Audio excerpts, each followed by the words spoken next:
everyone, welcome to Lunch Bunch Live. Today we're going to be making a very easy and fun recipe.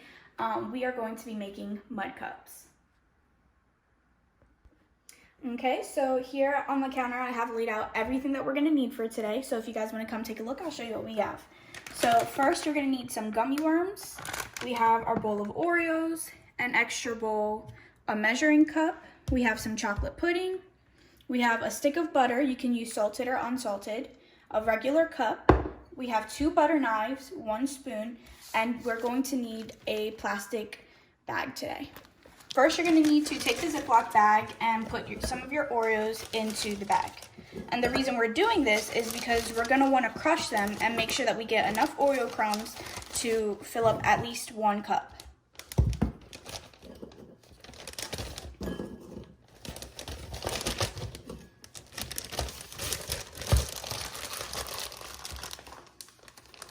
So now we're just going to zip up the bag.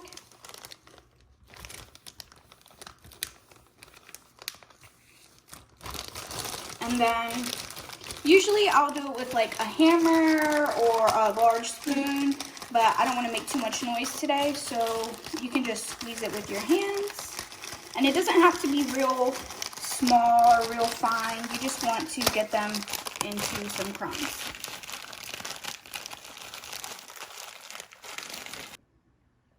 Okay, so this is what our crushed Oreos look like. I'll open the bag so you guys can get a better view. So that's what they're gonna look like on the inside of the bag.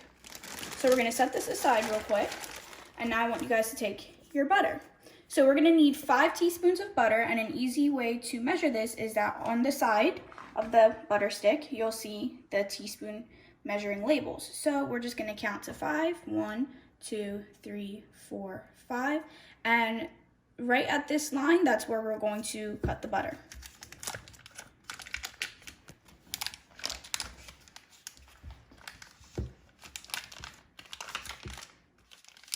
Okay, so if you guys want to look, you can see that you can still see the markings. So remember, 1, 2, 3, 4, 5. And we're going to cut it right at this line. So now we're going to take one of our butter knives. We're going to line it up. And we're just going to, quick and easy, slice it like that. So now you want to separate the butter, and we're going to put it into our measuring cup. Okay, so now we have our cup of butter, and we're going to go and put it into our microwave and to melt it for a little bit. You might want to have an adult help you with this step, and you want to start by warming it up, just a little bit at a time. So we're gonna just start off with 20 seconds and press start. Okay, everybody, so our timer is up, and as you can see, our butter is melted. So we're gonna pour the butter into our first bowl.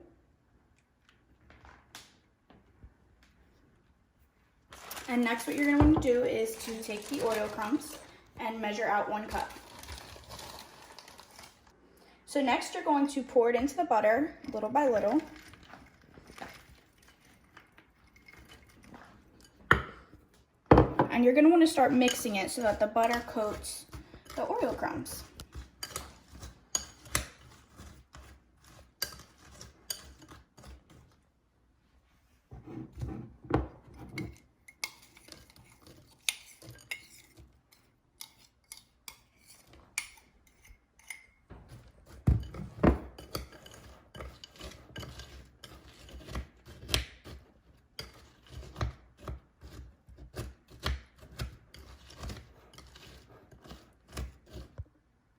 Okay guys, so we mixed our Oreo crumbs into the butter.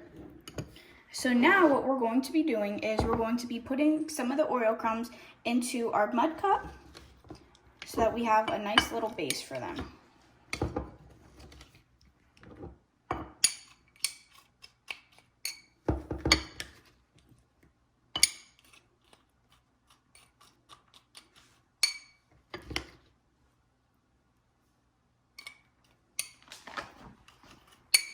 So as you guys can see, we have the Oreos at the bottom of the cup. Okay, everyone, so the next part of our mud cup process is that we're going to be taking our chocolate pudding and we're going to be layering it on top of the cookies. you want to open it. And this part might be a little bit tricky. But what you're going to want to do is you're going to want to take one of the butter knives. Just mix it up a little bit. And then you're going to want to scoop it out so that it falls into the cup like that. And the reason I like using butter knives is because it's easier to scrape clean off like that. So that's why you want to use 2 butter knives. And then, you know, you can just start to spread the pudding around to make it a little bit more even inside the cup. Okay, everyone, so now we have our first layer of pudding, and so we are going to add another layer of our cookie crumbs.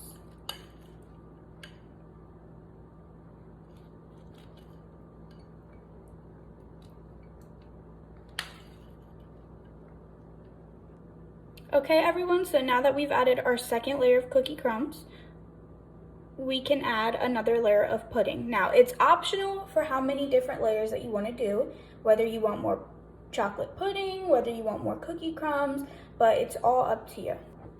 So here is our final pudding cup. As you can see, there's 2 layers of cookie crumbs and 2 layers of pudding. So next, what you're going to want to do is you're going to want to take your gummy worms and you're going to want to assort them into your cup. Okay, so the very last step that you guys are going to want to do before putting it into the fridge is that you're just going to want to take a little bit of your cookie crumbs and kind of just cover the center. Okay guys, so now that we finished our mud cups, we are going to put them in the refrigerator and let them cool for a little bit. And while they're cooling off, I'm going to be reading a book to you guys called The Curious Garden. The Curious Garden by Peter Brown. There was once a city without gardens or trees or greenery of any kind. Most people spent their time indoors. As you can imagine, it was a very dreary place. However, there was one boy who loved being outside. Even on drizzly days, while everyone else stayed inside, you could always find Liam happily splashing through his neighborhood. It was on one such morning that Liam made several surprising discoveries. He was wandering around the old railway, as he did from time to time, when he stumbled upon a dark stairwell leading up to the tracks. The railway had stopped working ages ago, and since Liam had always wanted to explore the tracks, there was only one thing for the curious boy to do. Liam ran up the stairs, pushed open the door, and stepped out onto the railway. The first thing he saw was a lonely patch of color. Wildflowers and plants were the last things he had expected to find up there. But when he took a closer look, it became clear that the plants were dying. They needed a gardener. Liam may not have been a gardener, but he knew that he could help. So he returned to the railway the very next day and got to work. The flowers nearly drowned, and he had a few pruning problems, but the plants patiently waited while Liam found better ways of gardening. As the weeks rolled by, Liam began to feel like a real gardener, and the plants began to feel like a real garden.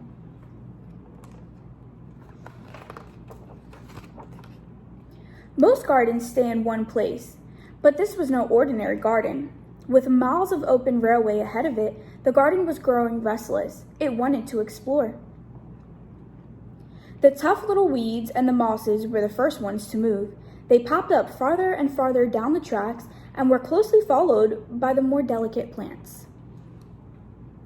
Over the next few months, Liam and the Curious Garden explored every corner of the railway.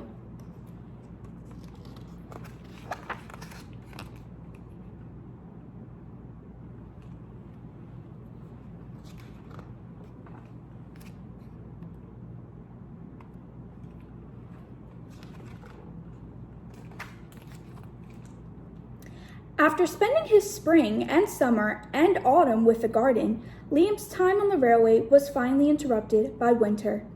Heavy blankets of snow fell on the city that season, and for the first time since he'd become a gardener, Liam could not go to visit the plants. Rather than waste his winter worrying about the garden, Liam spent it preparing for spring. After 3 cold months, the snow finally began to melt, and Liam rolled his new gardening gear over to the railway.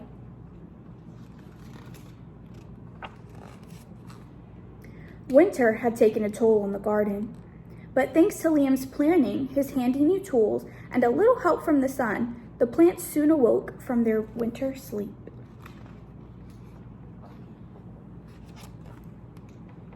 The garden had always wanted to explore the rest of the city, and that spring it was finally ready to make its move. Once again, the tough little weeds and the mosses set out first. They popped up farther and farther from the railway and were closely followed by the more delicate plants. The garden was especially curious about old, forgotten things. A few plants popped up where they didn't belong. Others mysteriously popped up all at once. But the most surprising things that popped up were the new gardeners.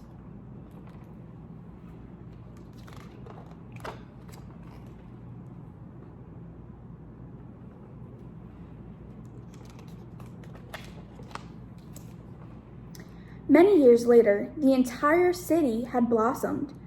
But of all the new gardens, Liam's favorite was where it all began.